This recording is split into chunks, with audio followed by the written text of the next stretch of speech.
Hello everyone. Today we will study the third application of Gauss law, that is the electric field due to a uniformly charged thin spherical shell. So whenever we have to find the electric field at any point, then what do? We first imagine a Gaussian surface around it.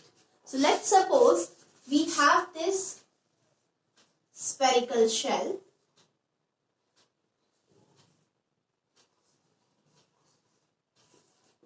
which is uniformly charged with surface charge density sigma. So sigma is the surface charge density of this spherical shell. We have to find the electric field for this thin spherical shell at three different points. The first point is inside the shell.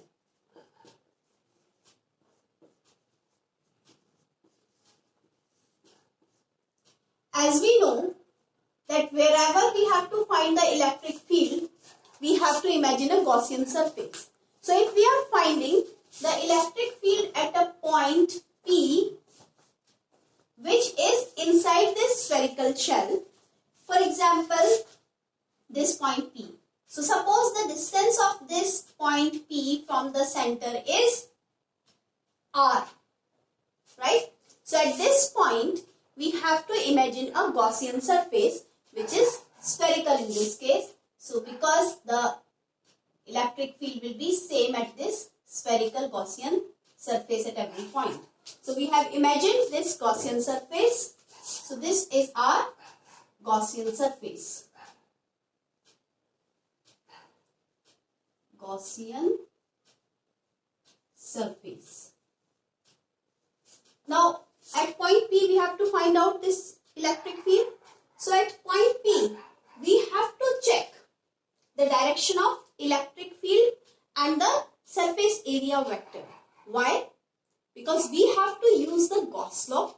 So first thing is we have to use the formula for flux by Gauss law, that is by Gauss theorem.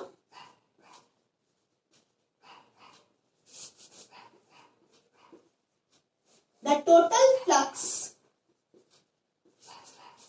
is equal to the charge enclosed upon epsilon naught. Now if we have this formula for flux, we have another formula for flux, that is the phi is given by the surface integral of E dot ds. What does that mean? That means you have to find the angle between the electric field vector and the surface area vector, because this formula can be written like this, right? This circle indicates the closed surface integral, right? So at this point P, we are assuming a small surface area ds. The direction of this surface area is normally outward. We know that at every point, whichever we are considering on the surface, at that point the direction of the surface area vector is normally outward to it. So the direction of the surface area vector will be like this, right? Similarly, we have to find the direction of electric field vector at this point P. We know that the direction of the electric field vector will also be normally outward at this point. So theta will be 0 degrees, right? So from this, you can find this total flux inside the shell by writing EI suffix for inside, and we can equate this equation 1, this equation 2 for finding the electric field. So from equation 1 and 2, we can write down that EI ds cos of 0 degree, because 0 is the angle between the surface area vector and the electric field vector. So from here E ds cos 0 integral is equal to Q enclosed upon epsilon naught. So from here cos 0 is 1, and since this point P is on a spherical Gaussian surface, so at every point on the Gaussian surface the electric field will be same. So this electric field can be taken outside this, and here you will integrate this ds, but one important point over here, that Q enclosed upon epsilon naught. How much is the charge enclosed inside this spherical shell? We all know that charge resides on the surface of the conductor, and point P is inside this spherical shell. So the charge enclosed will be 0. So that means the right side becomes 0 upon epsilon naught, or you can say that's why this electric field inside will be 0, or you can say that the electric field inside the thin spherical shell will be 0. Right? Now the second step is to find the electric field due to this thin spherical shell on the surface of the spherical shell. So for that the steps will be similar, but we have to consider our Gaussian surface at the point where we have to find the electric field. So we have to imagine this point P on the surface of the shell. So here for electric field on the surface of the shell, we are assuming that this is our spherical shell with uniform surface charge density sigma. And since we are assuming our point P on this surface, so our point P is here. And for this point, we have to assume a Gaussian surface on the surface of the spherical shell. So this is our Gaussian surface on the surface of the shell. So the radius of this shell is capital R. So that's why the radius of this Gaussian surface will also be capital R. Now from here we know the other initial steps are same. By Gauss law we know that the total flux is charge enclosed upon epsilon naught, and by flux formula we know that this is the total flux. So we can write down here that this is E on the surface into ds into cos of angle between E and ds. So let's find out. Let's imagine a small surface area on this Gaussian surface. So what is the direction of the surface area vector? Obviously normally outwards. And what will be the direction of the electric field vector? Obviously normally outward at that point P. So from here the angle between E and ds comes out to be 0 degree again. Now let's imagine the equation from Gauss law as 1, and the second equation is our flux formula equation. So from equation 1 and 2, from 1 and 2, we can say that left sides are equal, total flux are equal. So that means this right side is equal to this right side. So this can be written as ES, that means E on the surface, as I am writing as suffix only, into ds cos of 0 degrees, and this is equal to Q enclosed upon epsilon naught. So this makes it, we know that electric field at the surface is same everywhere because the distance of every point on the surface is same from the center of the spherical shell. So this E on the surface, as is the suffix, can be taken outside the integral sign, and this is to be integrated.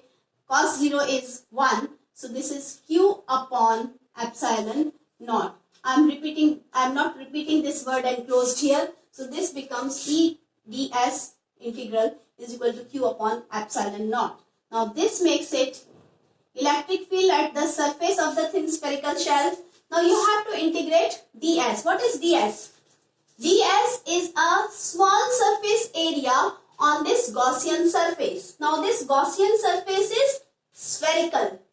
What is the total surface area? Because we know when we integrate ds of this spherical shell, this total surface area of the sphere will be the integration of ds. And what is the total surface area of the spherical surface? It is 4 pi r square. What is the radius of this Gaussian surface? This is r capital. So this makes it ES is equal to, ES means electric field on the surface is Q upon 4 pi epsilon naught r square. Right? Now if we write it like this, that means this implies that electric field is proportional to 1 upon r square. And why this formula is derived? Because we know that surface area of a sphere is equal to 4 pi r square. Right? This is why we have written this. So from here, electric field at surface is proportional to 1 by r square. Now again we can write another form of this electric field in terms of the surface charge density. So we can write down this ES is equal to 1 upon epsilon naught Q upon 4 pi r square, and this is actually Q upon surface area of the sphere and multiplied by epsilon naught. And this charge upon surface area, we know that charge per unit area is what? It's surface charge density, which is denoted by sigma. So you can say that electric field is on the surface is also written as surface charge density upon epsilon naught, since surface charge density is equal to charge upon surface area, right? And if we write this in vector form, we can write in vector form like this, that the electric field at the surface is equal to sigma upon epsilon naught n cap, where n cap is a unit vector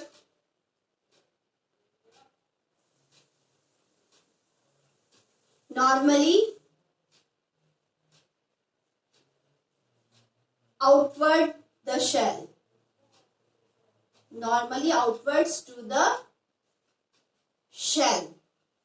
So this can be written like this, and another formula can also be written like this, that ES from here, this is 1 by 4 pi epsilon naught Q upon r square into n cap. So we have two forms of this formula for the electric field on the surface of this thin spherical shell.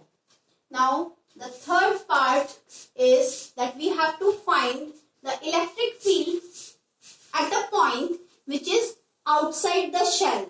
See, the initial steps will be same. So you will get this very easily if you understood these 2 points. Third point is that you have to find out the electric field at a point outside the shell.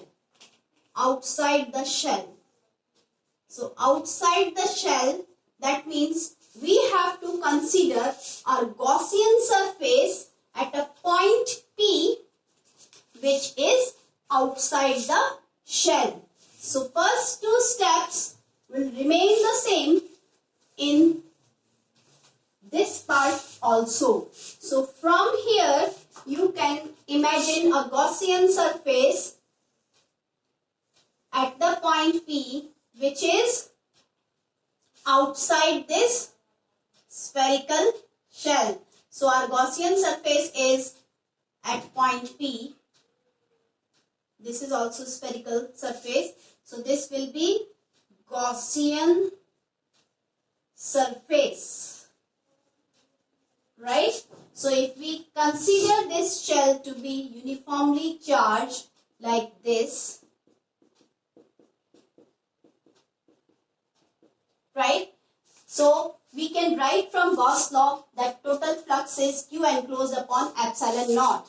And second is the formula for flux, that the total flux is equal to E dot ds, that is E into ds into cos of angle between the two. So that means we have to find the direction of the electric field at point P. So this will be normally outward at this point. And for surface area vector, we have to consider a small surface area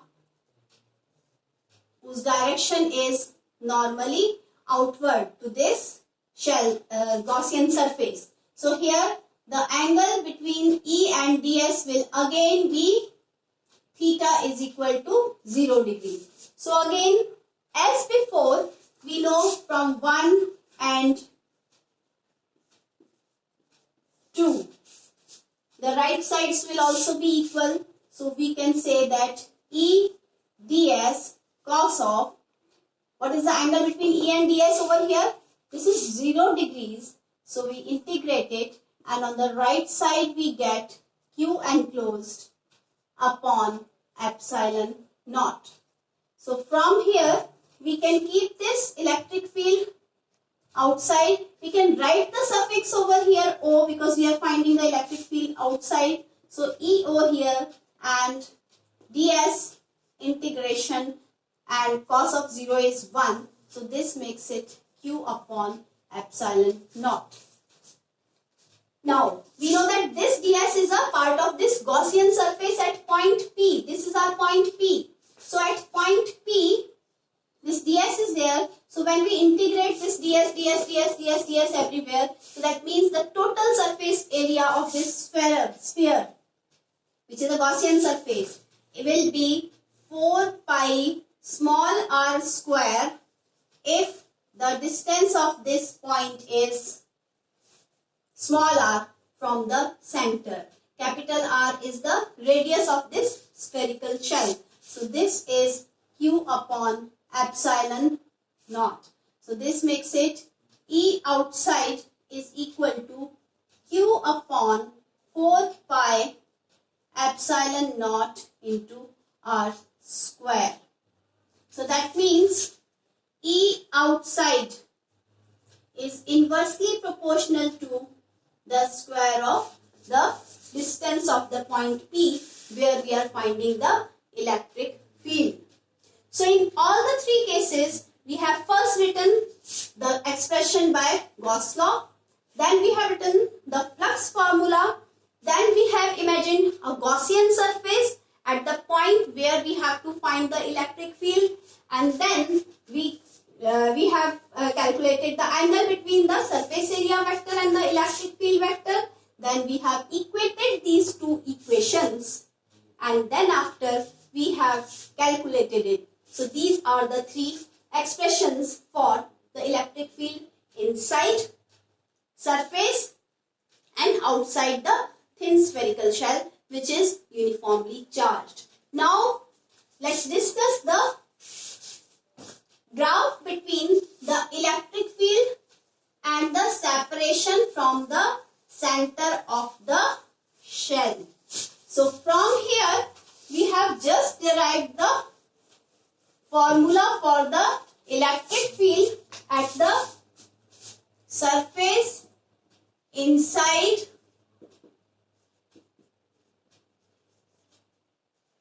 and outside. So we will first write the formulas directly. So then after we will draw the graph. So on the surface, this is 1 by 4 pi epsilon naught q upon r square. And outside it is 1 by 4 pi epsilon naught q upon small r square, where r is the radius of the shell and small r is the distance of the point P, which is outside in this case. So if we draw a graph between the electric field of the thin spherical shell and the separation from the center. Now from center till this radius of the shell, when this r is equal to r, the electric field is 0 inside the shell. So that means this will be here, and at the surface it will have a constant value, that is 1 by 4 pi epsilon naught q upon r square. So depends on the radius of the shell. So from after that, you don't need to mark this, otherwise you will be confused here. I am just showing this, that this is the surface value. So from here, after the surface, outside it is proportional to 1 by r square. So the graph will be like this, right? So since this is the graph, so from here it is starting. So this is the graph for the electric field due to a thin spherical shell. If we look at this value, this will be the electric field value at the surface, and this is 1 by 4 pi epsilon naught q upon r square, and here this electric field outside is proportional to 1 upon r square. So this is the electric field, this is the distance from the center for a thin spherical shell. And this question was asked in the year 2020 also, the current board examinations, and this is one of the very, very important questions. I hope you all understood this. That's all for now. Thank you.